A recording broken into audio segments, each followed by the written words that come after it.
네, 우리 지난주에 이스라엘부터 바벨론 유수에 대한 내용의 절반 정도를 했고요.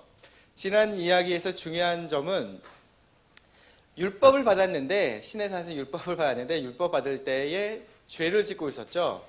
그래서 율법을 결국 지키지 못하는 존재가 사람이라는 것이 증명이 되어버렸습니다. 그랬을 때 율법을 다시 주신다고 했을 때 그들이 우리가 지킬 수 있습니다 라고 말했지만, 주님께서 그에 대한 못 지킬 걸 아셨기 때문에 그 뒤에 주실 것이 바로 성막에 대한 개념을 보여주셨다는 것입니다. 그래서 우리가 지난주에서 못했던 부분, 성막에 대한 내용을 먼저 이어나갈 것 같습니다.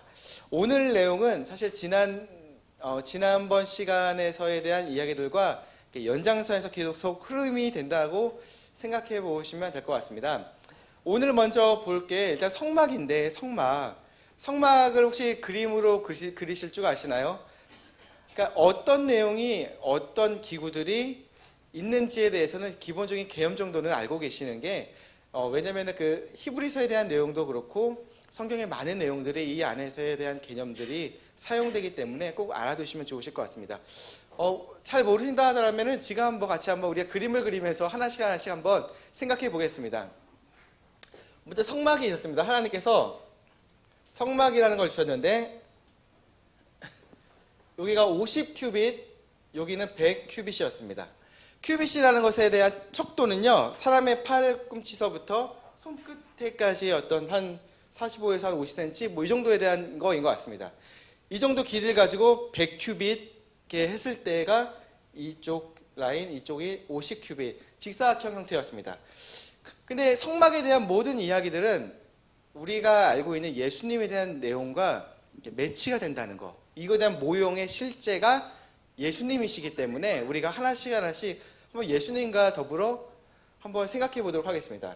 먼저 입구가 있었어요. 여기 안에 입구는 한 군데밖에 없었습니다. 우리가 예수님을 통해서 하나님께 나아갑니다. 주님이 오직 길이요 진리요 생명이고 오직 예수님만을 말미암아서 하나님 아버지께 나아갈 수 있다는 그와 같은 개념과 동일합니다. 사람이 입구를 통해서 딱 들어갔을 때 바로 보이는 데가 번제단이었습니다. 항상 불이 붙어 있는 놋제단이 앞에 존재합니다.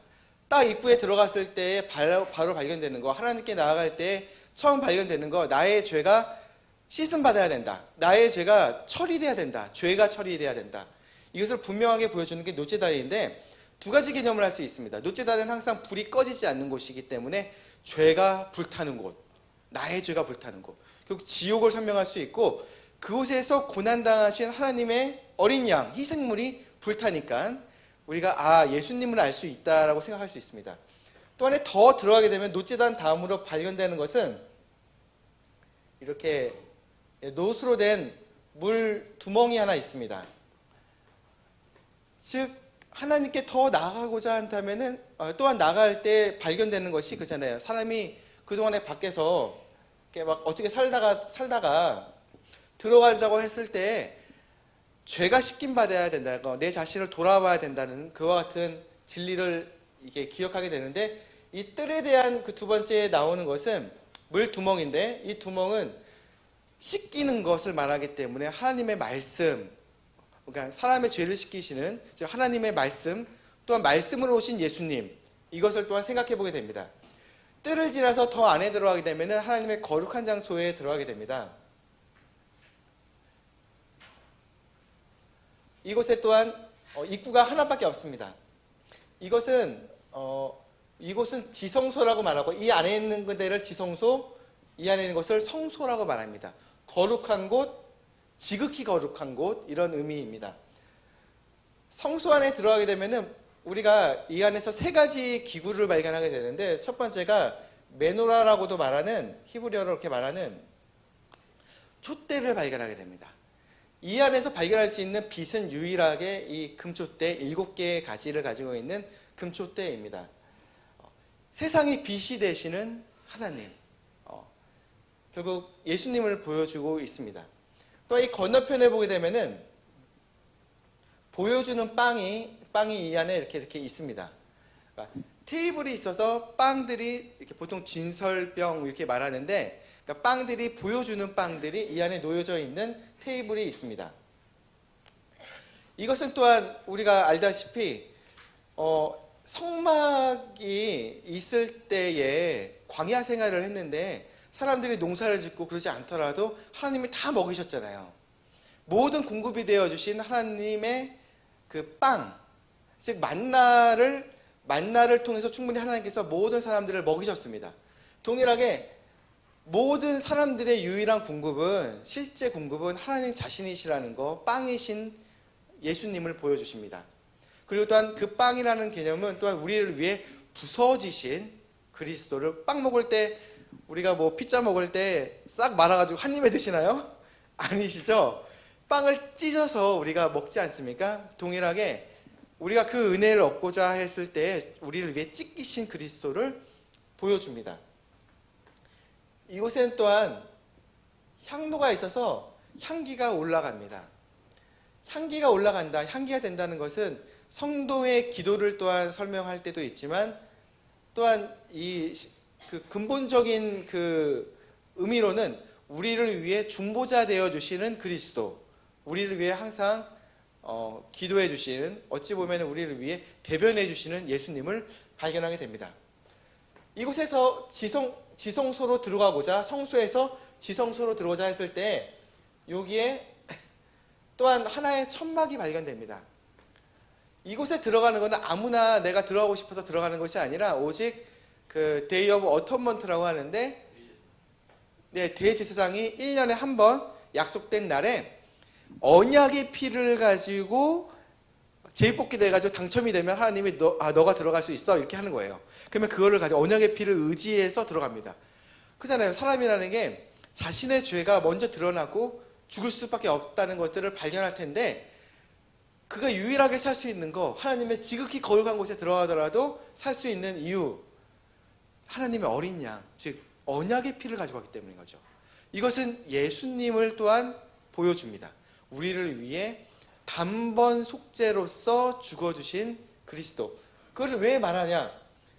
1년에 한 번 원래는 들어갈 수 있었어요. 근데 예수님이 죽으실 때 요게 팍 찢어지셨죠. 천막이 찢어짐으로 우리를 안으시며 우리에게 들어오시라 하시는 하나님의 마음을 이제 발견하게 되는 거예요. 예수님을 통해서 모든 죄가, 사람의 죄의 문제가 해결되었으니 하나님의 거룩한 곳에 들어와라, 하나님의 초청이 되는 거예요. 이것을 우리가 단번에 속죄해 주셔서 우리에게 이제 주님께, 아버지에게 들어갈 수 있는 기회를 허락해 주신 그리스도를 이 천막이 찢어진 것을 통해 생각하게 되고, 이 안에 들어가게 되면은 원래 대제사장이 그 세 가지 물건, 언약궤와 아론의 쌍난 지팡이랑 만나, 그거 십계명과 쌍난 지팡이와 만나가 들어가 있는 언약궤가 있습니다. 언약궤. 근데 언약궤라는 것의 위에는 긍휼의 자리라고 부르며 덮는 그룹이라 하는 그와 같은 자리가 있는데, 주님께서 말씀하실 때 두 가지를 말하는 거예요. 첫 번째가 하나님의 임재, 거룩한 임재를 말하고, 또 두 번째가 중요한 개념이, 내가 이 긍휼의 자리에서 백성들과 대화 나누시겠다 하신 거예요. 교제를 청하신 거예요. 하나님께서 교제를. 그래서 1년에 한 번 원래 제사장이 들어갔을 때에 하나님으로부터 메시지를 가지고 백성에게 나와서 그 하나님의 축복을 하는 거예요. 백성들을 원래 언약의 피를 통해서 축복을 하는데, 우리가 알다시피 사가랴죠. 침례자 요한의 아버지가 들어갔다가 말을 못하고 나왔어요. 말을 못하고 나왔어요. 그래서 나중에 이제 그거를 이제 축복의 메시지를 하는데, 이것이 무엇을 말하느냐? 원래는 이곳 안에서 하나님께서 대화 나누시고 교제하시며 주님의 임재를 말하는데, 중요한 것이 우리가 그룹이라고 해요. 덮는 그룹. 근데 긍휼의 자리라는 의미와 상통하는 거예요. 성경적으로 덮는다는 것은 주님의 긍휼을 말하거든요. 아담과 이브가 벌거벗었을 때 하나님이 덮어주셨죠. 옷으로 덮어주셨고, 롯 같은 경우도 나를 덮으소서라는 의미가 나를 구속해 주소서에 대한 의미가 있는 거예요. 덮는다, 긍휼과 구속을 말합니다. 근데 긍휼이라는 단어가 자체가 그대로 나오잖아요. 긍휼의 자리. 즉 이 그룹은 하나님의 긍휼, 구속을 설명하는 단어라는 것이죠. 또한 이것에 뜰이 있고 성소가 있고 지성소가 있었을 때 이것은 사람이 그냥 육으로만 되는 존재가 아니라 육과 혼과 영이 있어서 육, 혼, 영이 있어서 가장 깊은 곳 하나님께 경배를 드린다는 것은 이 긍휼의 자리에서 주님을 만나듯이 영으로서 드리는 경배, 사람의 몸이 어떠한 존재인가를 또 설명을 합니다. 즉 하나님이 영으로서 존재하신다는 몸에 대한 개념은 우리에게 있어서는, 신약 교인에게 있어서는 우리 안에 거하시는 성령님, 영이신 하나님, 또한 교회로서도 그리스도의 몸으로서 우리와 함께 계시는 하나님, 그리스도의 영이 함께 계시니까 그에 대한 개념으로도 이어지고, 이제 또 여기가 사실상 이게 오픈이 되어 있는 게 아니거든요. 덮개가 있거든요. 근데 두 가지를 먼저 생각할 수 있어요. 첫 번째가 염소의 털로 덮여 있었습니다. 그잖아요. 아까 잠깐 얘기한 것처럼 아담과 이브가 그 죄를 지었을 때 하나님께서 긍휼히 여기셔서 덮어주셨습니다. 가죽으로서. 그러니까 염소의 털로 덮여 있다는 것은 긍휼을 말하죠. 또한 순양의 가죽과 해달의 가죽으로서 또 덮는 이 덮개가 있었습니다. 뭐 방진이나 방습의 기술적인 이유도 있었겠지만 그것 또한 중요한 게 하나가 있는데, 두 가지가 있는데, 첫 번째가 그 생각해 보세요. 이처럼 덮개로 가득 가죽들로 덮여 있다면은 밖에서 이곳이 아니 보일까요? 조금 높은 산에 올라가서 이게 보일까요? 안 보이죠. 하나님의 아름다움이라는 것은 이 안에 들어갔을 때 우리가 발견하게 되는 거예요. 우리가 그리스도 예수님을 안 다음에서야 하나님이 어떠한 분이신지 주님의 은혜를 발견하듯이 하나님의 아름다움은 믿었을 때, 들어갔을 때 발견하게 된다는, 그러니까 주님을 알았을 때 발견하게 된다는 거. 왜냐, 그 안에 있는 모든 기물들이 금으로 치장되어 있고 아름답게 빛이 나고, 여기서 메노라라고 말하는 그 아른아른거리는 그 촛대를 통해서 빛이 반사되어서 모든 금으로 된 기구들이 빛난다고 생각해 보십시오. 매우 아름다웠겠죠. 그와 같은 아름다움을 우리가 발견하게 됩니다.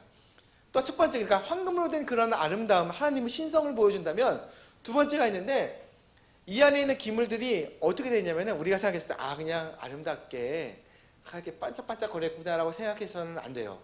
왜냐, 이곳은 어찌 보면은 정육점과 같은 데예요. 도축이 되고 피가 안에서 뿌려지고 그런 거예요. 근데 성경 어디에도 이 피를 닦았다 말하는 곳이 없어요. 제사장이 들어갔을 때 여기 이 천막에도 피를 뿌리고 들어가고, 이 지성소 안에 들어갔을 때 언약궤 위에 한쪽에다가도 피를 뿌립니다. 바릅니다. 모든 금기구들에 핏자국이 있는 거예요. 그러니까 그러니까 하나님의 신성을 또한 보여주며, 또한 피를 뿌려서 육체가 되어주신 주님의 인성을 또한, 주님의 구속을 또한 보여주는 것이 이 안에서에 대한 그런 개념들이 우리가 발견할 수 있다는 것을 생각해 보게 됩니다. 자, 이제는 그러면은 오늘은 조금 100m 달리기를 좀 할 것 같아요. 100m 내용들이 많아서 좀 간단하게 짚으면서 넘어갈 것 같습니다.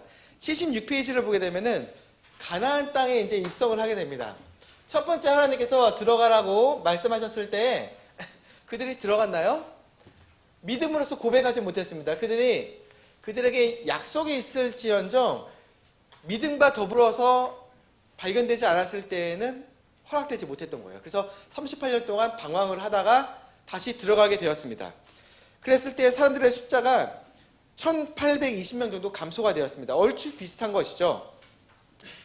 그 다음에는 이제는 땅들이 있어서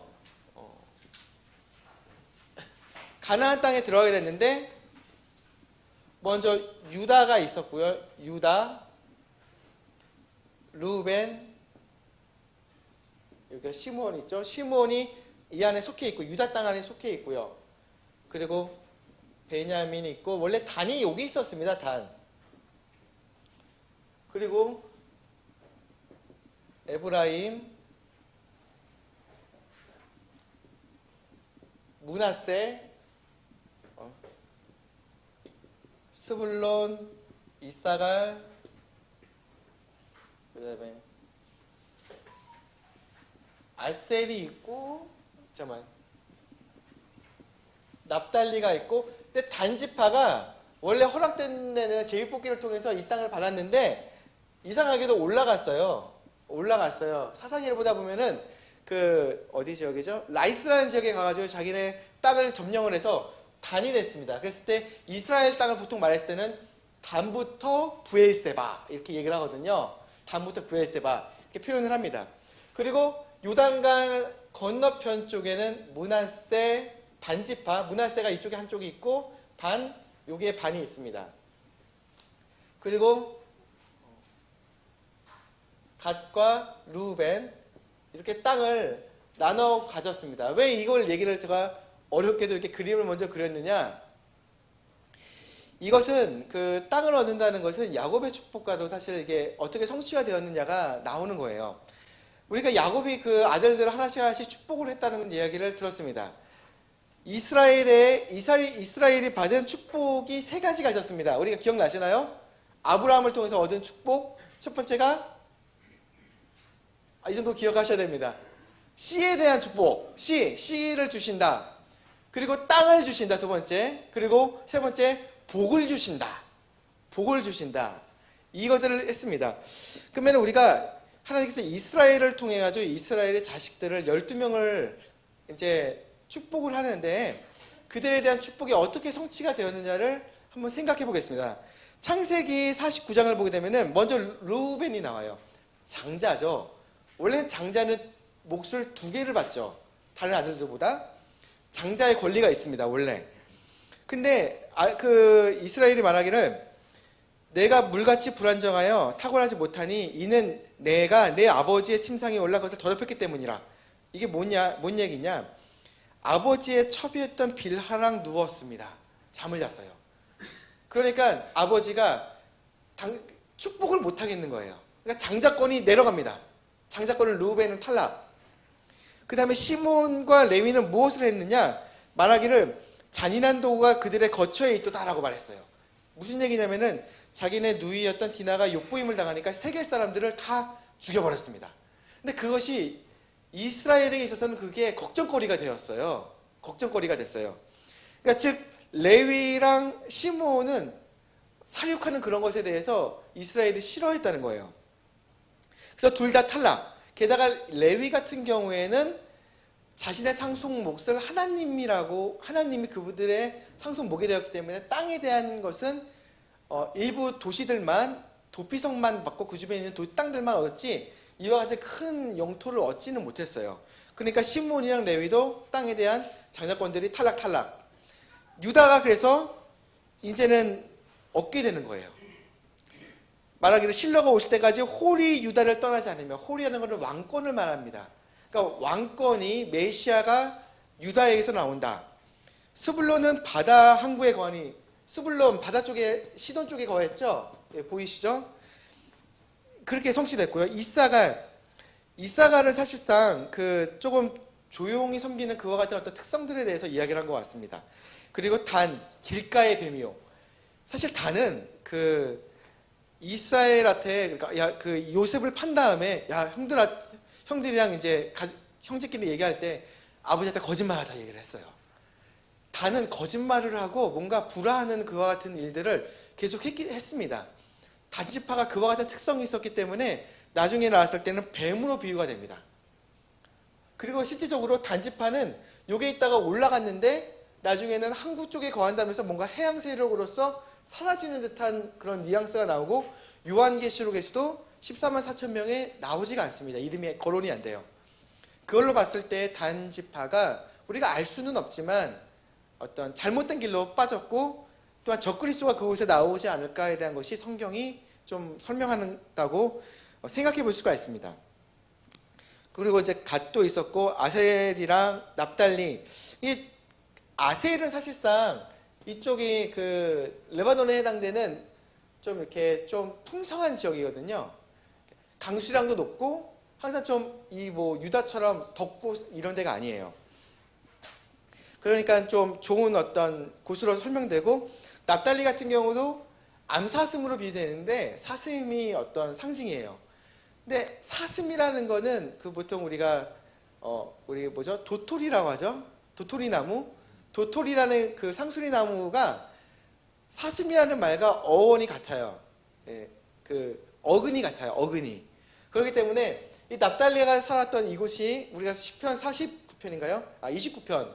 29편을 보게 되면은 이 납달리 지역에 대한 비유를 말하는데 상수리 나무에 대한 비유로 나와요. 이것을 통해서 그들이 살 그 땅들을 설명한다는 거. 근데 또 중요한 게 요셉이 나와요. 요셉이 땅을 레위가 받지 않았잖아요. 그러니까 몫이 하나 생겼잖아요. 근데 그거를 말하기를 이스라엘이 자신의 아들의 한 몫을 요셉에게 준다. 형들과 이게 내 아들들과 이제 하나의 몫으로서 이제 카운트가 된다는 것을 설명했습니다. 그래서 므낫세와 에브라임으로 나뉘어서 땅에 대한 두 몫을 받게 되었다. 그리고 베냐민은 결국 나중에 유다랑 같이 더해질 것에 대한 어떤 축복을 설명하게 됩니다. 우리가 이와 같은 것들을 통해서 생각했을 때 중요한 게 뭐냐? 결국 땅을 받았다는 거. 또한 씨들이 분명히 아브라함이 씨들을 얻어서 풍성하게 자손들을 얻었다는 거. 그리고 하나님의 복이 정말 거했다는 거. 이와 같은 걸 알게 됩니다. 그러면 우리가 아브라함과 맺은 언약에 있어서 하나님께서 얘기하셨던 것들에 대한 의미가 있었어요.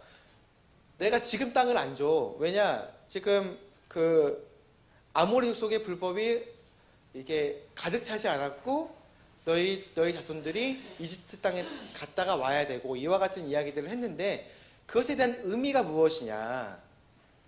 그것에 대한 6가지를 한번 나눌 수가 있었는데 첫 번째가 이스라엘을 핍박한 초강대국 이집트에 대한 하나님의 심판이에요. 강대국 옆에 살면 사실상 왕국을 세우기가 어려웠겠죠. 게다가 이집트는 굉장히 영적으로 안 좋은 나라였습니다. 그러니까 하나님의 심판. 두 번째, 요셉을 통해서 쌓은 이집트의 모든 부귀를, 금은보화를 이스라엘이 그동안 노예 생활을 했던 몫으로 여겨서 국가 형성을 위한 통치 자금을 주셨다는 거. 세 번째, 적은 숫자 12가정이 12지파가 되어서 이제 나라를 세울 수 있었다는 거. 네 번째, 이스라엘 400여 년 만에 가나안에 들어갈 때에는 나중에 얻을 그 아모리 족속의 땅, 즉 가나안으로 대변되는 이 땅에 있는 사람들의 불법이 가득 차지 않았기 때문에 하나님께서 주지 않으셨어요. 나중에 돌아왔을 때는 이 죄인들에 대한 그들에 대한 하나님의 심판의 칼을 이스라엘에게 주셨다는 거. 그렇기 때문에 그들이 다시 들어갔을 때에 그들에게 땅을 허락하실 수 있다는 거죠. 근데 그 전에 만약 아브라함 때 그냥 잘 살고 있고 착한 사람들을 야, 내가 얘네 줄 테니까 너 방 빼. 그러실 수가 없잖아요. 근데 나중에 들어왔을 때는 정당하게 하나님이 주실 수 있는 권리가 생긴 거예요. 죄인이었기 때문에. 그래 칼을 주시고 땅을 주시고 이제 이렇게 된다는 거. 그리고 그 모든 기간들을 위해서 400여 년 동안 이집트에 보내셨다가 들여오신다는 거. 이처럼 됩니다. 자, 이제는 그러면 이제 우리가 여호수아가 나와요. 여호수아. 그러면은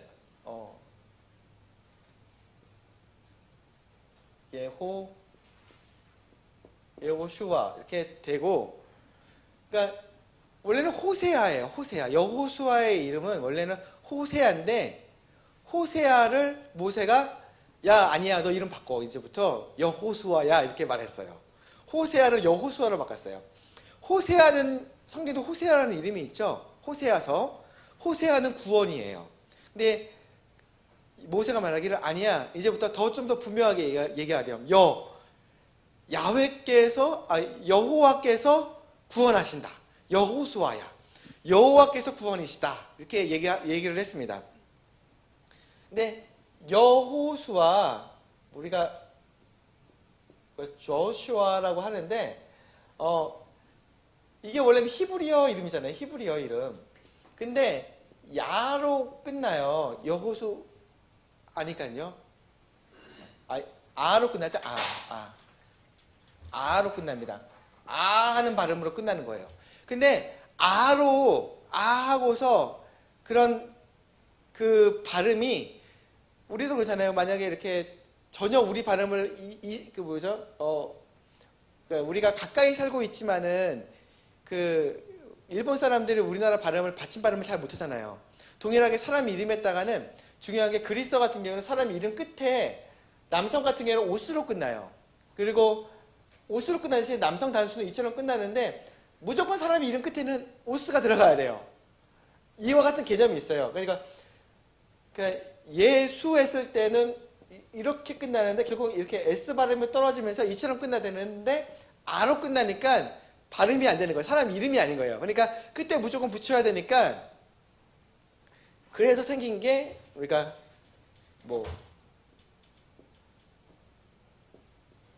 예수스가 됐어요. 예수스 이렇게 됐습니다.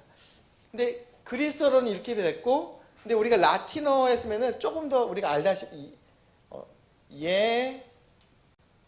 수스 그래요. 수스. 라틴어는 우스예요. 우스에서 우스가 되는 거예요. 근데 이거를 영어로 되니까 지저스 하는 거예요. 지저스. 어스 했는데 우리가 근데 사실상 S에 대한 발음은 원래는 그러니까 남성 단수에 대한 의미이니까 탈락을 하더라도 문제는 안 된다는 거였죠. 원래 처음부터가 남성에 대한 어떤 이름 끝이 들어가는 거였으니까. 그래서 우리말로 했을 때 예수입니다. 예수. S는 남성에 대한 의미니까. 그래서 이와 같은 것들이 있는데, 즉 이걸 뭐를 말하느냐? 예수님에 대한 의미는 원래 의미가 여호수아라는 의미고, 여호수아는 그러니까 여호와께서 구원이시다. 근데 그리스도의 정확한 모형이 여호수아였던 거예요. 우리의 구원의 대장. 예수님 또한 이제 그 당시 살았을 때 여호수아인 거예요. 원래 이름이 여호수아. 근데 이제 그러면은 이 사람들이 약속된 땅에 안착을 하게 됩니다.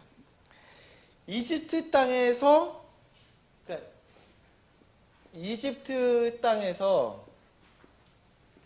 약속의 가나안 땅에 안착을 약속된 땅에 들어가게 되는데, 이때 매우 중요한 모형적인 구속의 모형적인 게 나옵니다.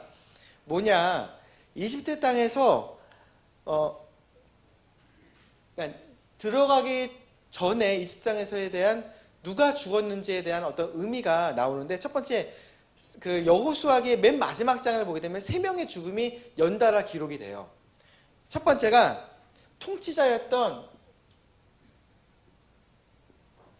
여호수아, 왕의 죽음이 나와요. 여호수아가 죽어서 묻혔다는 거예요. 여호수아기 24장 29절 30절에 나옵니다. 그 다음에 대언자였던, 이전에 죽었지만은 뼈를 가져왔던 요셉이 나와요.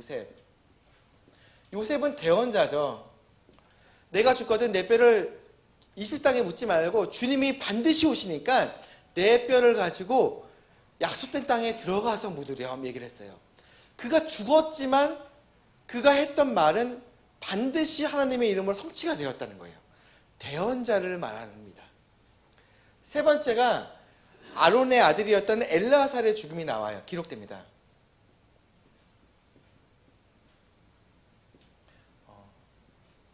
제사장의 죽음, 대제사장. 이 3가지 죽음이 연달아 기록이 돼요. 이거는 뭐를 말하냐? 우리가 알다시피 예수님은 우리의 구속을 위해서 오셔서 죽어주셨는데, 그분이 원래 어떤 모습인가를 우리가 바라보았을 때 우리가 정면으로 볼 수도 있고 옆면도 볼 수 있고 이쪽 면도 저를 볼 수 있지 않습니까? 근데 다방면에서 바라보았을 때 예수님이 어떤 분이신가를 우리가 발견하게 된다는 거예요. 왕이시오, 신실하게 주님의 말씀이시오, 또 제사장으로 우리를 위해 죽어주셨던 예수 그리스도, 그러니까 주 예수 그리스도, 그분을 발견하게 된다는 것입니다. 그분의 죽음으로 인해서 그 은혜를 얻은 이들이 가나안 땅에 들어갈 수 있다는 것을 죽음으로써 마무리를 짓는 거예요. 여호수아기는. 또한 사사기에 대한 이제 내용들을 보게 되면, 사실 내용들은 많이 있지만 중요한 것을 얘기를 하면은, 사람은 항상 실패한다. 하지만 하나님의 경영, 그분의 경영은 우리를 이끌고 나가셔서 승리하고 계신다. 이것을 설명합니다.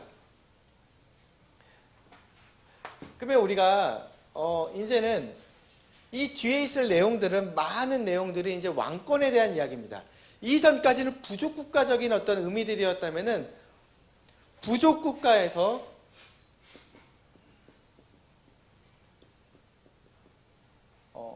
왕정 국가로 이동되는 과정들을 보게 됩니다. 어떻게 보면 우리가 부족 국가에 있을 때는 큰 어떤 바퀴들 하나, 왕정 하나 이렇게 보게 됩니다.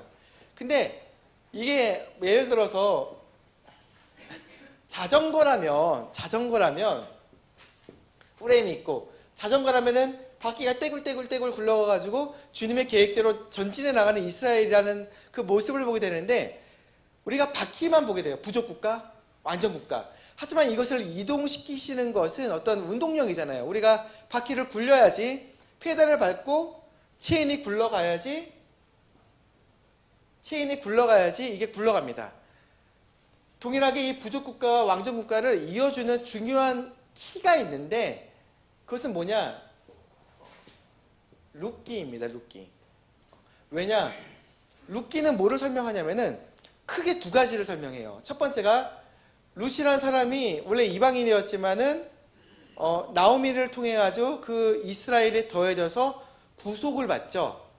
구속이라는 건 첫 번째 노예 상태에서부터의 건짐, 두 번째 대가 끊길 수밖에 없는 그 대가 친족의 의무를 다함으로 대가 살아난다. 씨가 살아난다. 이거에 대한 의미였습니다. 룻이 자기를 구속해 줄 구속자를 만나요. 보아스였죠. 보아스. 단지 룻과 보아스의 로맨스 이야기가 아니에요. 구속받는 이방인이었지만 믿음으로 더해지고 신부가 되어 구속받는 씨가 살아나는 그와 같은 구속의 이야기가 첫 번째 영적인 구원, 구속의 의미가 말을 하고요. 두 번째가 뭐냐? 그와 같은 결과로서 뭐가 나왔느냐? 그 집안의 보아스의 집안을 통해서 쭉쭉쭉 나오다 보니까 이세가 나오고 다윗 왕이 나온다. 앞으로 있을 왕정 국가에 있어서 하나님이 주신 그 메시아가 그 유다 지파 그 중에서도 중요하게 누구의 집안? 이세의 집안, 다윗의 집안을 통해서 나온다는 것을 설명할 수 있는 책이 룻기인 거예요. 그러니까 대언적으로 매우 중요한 부분이 있다는 것입니다. 다윗의 직계혈통과 이어지니까요. 이제 그러면은 이와 같은 것을 우리가 생각했을 때 이후에 있을 왕정국가라는 것이 뭐냐? 우리가 뭐 열왕기 상하, 역대기 상하를 보면서 많은 이야기들이 있어요. 근데 그 이야기들을 하나하나 볼 것이 아니라 우리가 처음부터 그랬죠. 구속사라는 것은 나무의 전체적인 흐름을 알고 싶어서 그 따고자 했을 때는 먼저 가지의 큰 흐름들을 발견해서 먼저 그 나무 밑둥을 발로 뻥 차야 된다. 그래서 어떻게 흔들리는가 전체 흐름을 먼저 봐야 된다라고 말했습니다. 이것을 봤을 때 앞으로의 왕정국가라는 것은 무엇이냐? 페달을 봐야 된다는 거예요. 페달. 그리고 이 체인으로서 움직였다는 거죠. 이것은 앞으로의 왕정국가는 또한 구속 또한 전체적인 이스라엘이라는 것은 하나님의 구속을 통해서 하나님이 이끌고 나가신다는 거였어요. 그러면 그들이 그러니까 비껴나가지 않도록 그들을 묶어두시는 그와 같은 기능이 뭐였느냐? 하나님의 기능이 세 가지, 하나님이 그들을 향한 기능장치를 세 개를 두셨어요. 첫 번째가 왕을 두셨습니다. 왕. 하나님의 통치권을 대행을 받아서 왕이 다스리는 거예요. 이스라엘이라는 나라를. 근데 왕정을 누구에게 주셨죠? 아까 전에 봤을 때 유다 지파를 통해서 아까 전에 배웠죠. 유다 지파에서도 또한 우리가 룻기를 통해서 나중에 이제 이끌고 나가는 부분들이 다윗에게 또한 허락해 주셨어요. 유다 지파, 다윗의 자손. 메시아가 오신다면은 세 가지가 맞아야 돼요. 이스라엘 자손, 그러니까 아브라함의 씨, 아브라함의 자손, 유다 지파, 다윗의 씨, 다윗의 자손. 이 세 가지가 맞아야 되는 거예요. 왕이 있습니다.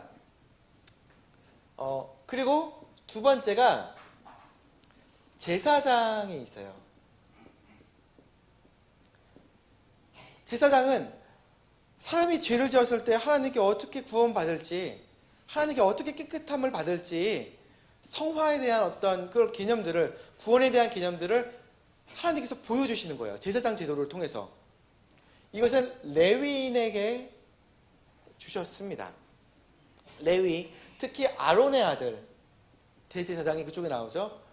그리고 세 번째가 대언자에 대한 개념이에요. 근데 여러분, 대언자가 어느 지파에서 나오죠?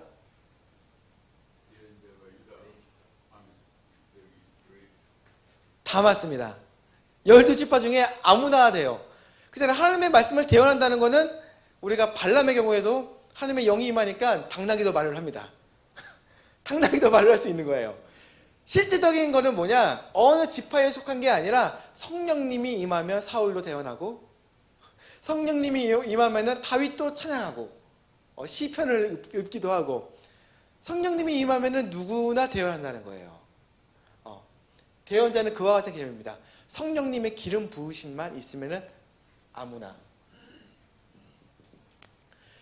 근데 중요한 게, 아까 왕은 유다지파, 다윗의 유다지파, 제사장은 레위인이어야 되는 거예요. 근데 원래 예수님이 왕이요 제사장이고 신실하게 하나님의 말씀이시잖아요. 원래 이 세 가지 기능은 하나님 자신이신 거예요. 하나님께서 이스라엘이라는 그와 같은 집을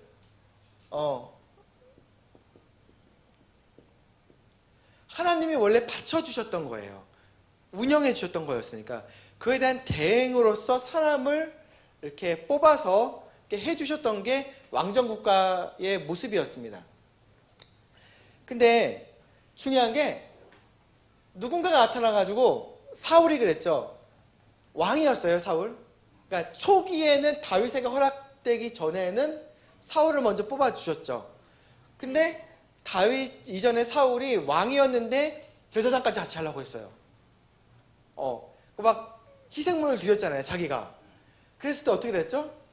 왕권 탈락. 왕권이 탈락되어 버렸어요. 이게 왜냐? 왕정으로 왔을 때에는 하나님께서 분명한 모형적인 것을 이제 갖고 나가시는 거예요. 분명히 분열이 돼서 어느 누구도 겸업을 하면 안 된다. 왜냐? 유일하게 이것을 그러니까 이쪽은 가능해요. 다윗도 대언자면서도 왕이었죠? 그렇죠? 사무엘도 제사장이면서 대언자였어요.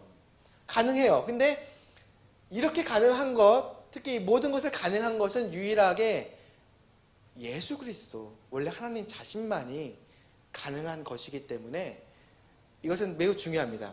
그래서 예수님은 그랬죠. 그러니까 이게 어떻게 가능한가는 나중에 우리가 2-3강 정도 지난 다음에 자세하게 보게 될 것 같습니다. 즉 역사를 따랐을 때는 통일 왕국이 있고, 그 이후에 이스라엘 나라가 통일 왕국이 있고, 분열 왕국이 있고, 그 다음에 단일 왕국, 나중에 유다가 홀로 남아서 외롭게 살다가 나중에 또 이제 사라지게 됩니다. 이스라엘의 역사라는 것은 결국 통일 왕국, 분열 왕국, 단일 왕국, 그렇게 통해서 이스라엘이라는 전체 나라를 하나님께서 그러니까 왕, 제사장, 대언자에 대한 기능으로서 받쳐주셨다. 이것을 알게 됩니다. 역사적으로 간단하게 설명만 한다면, 마지막으로 보게 된다면, 그 통일 왕국이 있고, 분열 왕국이 있고, 단일 왕국이 있어서, 처음에는 통일 왕국은 세가입니다. 다윗 40년, 사울 40년, 솔로몬 40년 이렇게 통치를 했습니다. 그러니까 분열 왕국이 어떻게 됐느냐? 북 이스라엘, 남 유다 왕국이 유지를 하다가 나중에는 여기는 아시리아에 멸망당하고 바벨론에게 멸망당한다. 이 기간들까지 보여줬던 것은 이스라엘이라는 나라가 왕정 국가로서 유지를 하게 되었고, 시골 그거를 유지하기 위해서 하나님께서 이와 같은 사람들을 뽑아서 그들을 계속 구속해 나가셨다. 유지하고 이끌고 나가셨다는 것을 우리가 성경을 통해서 이제 배우게 됩니다.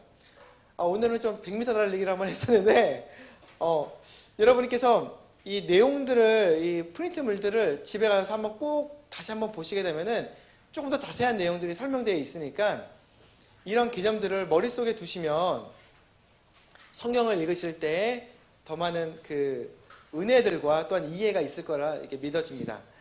기도하고 마치겠습니다. 하나님 아버지, 오늘 배우게 된 말씀 중에 가장 중요한 것이 하나님께서 이스라엘이라는 나라를 구속하시고 이끌고 나가셨다는 것이었습니다.